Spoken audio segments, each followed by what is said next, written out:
At magluluto po ako ngayon ng masarap na tinulang manok. Yung paborito ko talagang tinulang manok na may mga gulay-gulay na may kasamang papaya.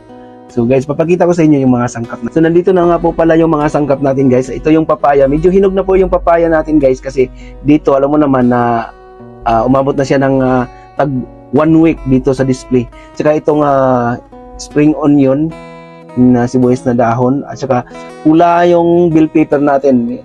Dapat ay green pero wala nang iba. Sayang naman kung hindi gamitin, yan na lang gagamitin ko. And of course yung ating sibuyas at yung bawang at saka yung luya, ating luya lang. And of course yung pinakamasarap na pangsangkap ko sa aking so ito ang aking dahon ng sili. So napakasarap talaga guys ang tinulang manok kung mayroong dahon ng sili. So ito talaga pag nagluluto ako ng manok na walang dahon ng sili guys, ay ang ginagamit ko ay romaine lettuce, yung pang ano ko doon sa dahon ng sili. So masarap talaga pag dahon ng sili.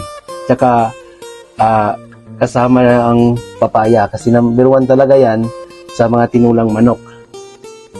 So yun lang po yung ko guys, yung mga sangkap sa aking tinulang manok. So ang manok nandoon na sa may lababo, hindi ko na lang pinapakita yung manok. So ngayon umpisa natin ang pagluluto. Let's go. So ito na po yung pot natin guys, ay kailangan ay painitin muna natin bago natin lagyan ng mantika. So ayun na, medyo mainit na, maglagay lang po tayo ng konting mantika dito para hindi siya masyadong mamantika yung sabaw natin. Lumalabas pa yung mantika ng manok. Hintay lang natin na uminit, tsaka natin ilagay yung mga sangkap, yung mga sibuyas at saka yung bawang at saka yung luya. Actually maraming beses na po ako nagluluto guys at hindi lang ako nagpag-video kasi minsan ay magmamadali tayo, wala lang oras, kaya wala tayong time na mag-video sa ating mga niluluto. So ngayon medyo may oras pa ako kaya yun, pwede mag-video muna tayo. Mag-cooking vlog muna. So ayan na guys, yung ating sibuyas, bawang at luya. Nagsasabay-sabay ko na. Ganito ako magluluto guys. Sabay-sabay ko na siya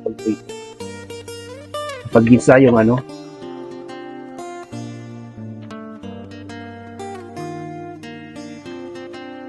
Ganito talaga ako magluluto guys. Lahat ng mga sangkap ay pinagsasama-sama ko na sa pag-gisa para siya.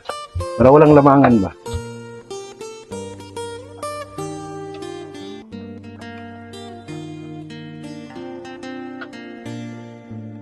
At hintayin na lang natin na mag-golden brown siya bago natin ilagay yung manok. Nalagay na po natin ang ating manok guys. Yan na.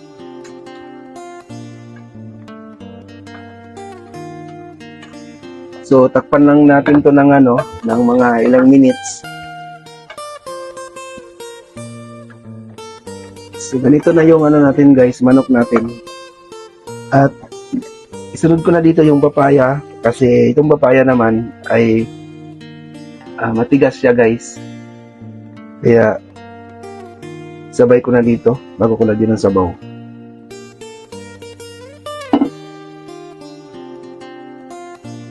Medyo hinog yung papaya natin pero hayaan na kasi ganito yung mga papaya dito, hinog na kasi mga 1 week na ito naka-display kaya nahinog na. So lahat tayo guys ay may iba-iba tayong version sa pagluluto. Ganito po ako magluto ng tinulang manok. Medyo damihan ko ng sabaw kasi ito yung pinaka-importante dyan, ang sabaw. Paborito ko rin yung sabaw talaga, kahit anong sabaw. Basta may sabaw. Ganito ko talaga yan. Ayan, hinog na yung papaya. So, ganyan lang. So, hintayin ko lang na kumulo. Takpan ko ulit, saglit. Malamig kasi kang tubig ko kaya nawala yung niya, init. So ayan guys, kumulo na talaga yung ko. Hindi na mapigilan, kumulo na talaga.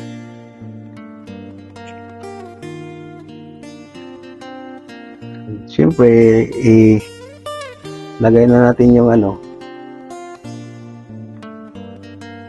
itong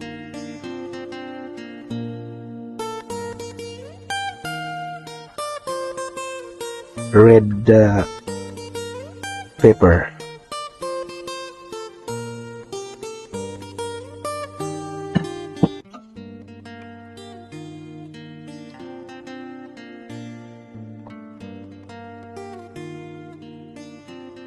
Red pepper or red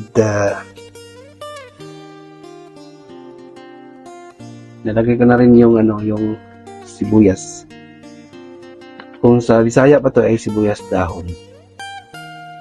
Itong spring onions. At isunod na natin ang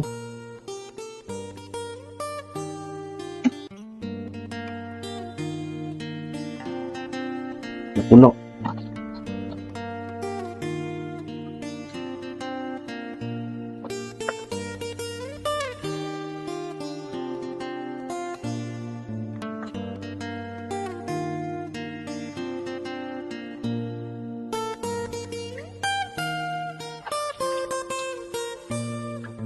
Of course, lagyan na natin ng pampalasa. Hindi na ako nakabili ng chicken cubes.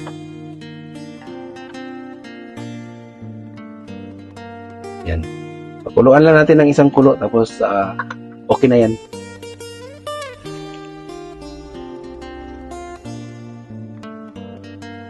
So guys, ito na, tapos na yung natin. So choice nyo rin na lagyan nyo ng chicken cubes. Pero pwede na rin hindi, pwedeng lagyan. Pero mas maganda kung lagyan nyo ng chicken cubes.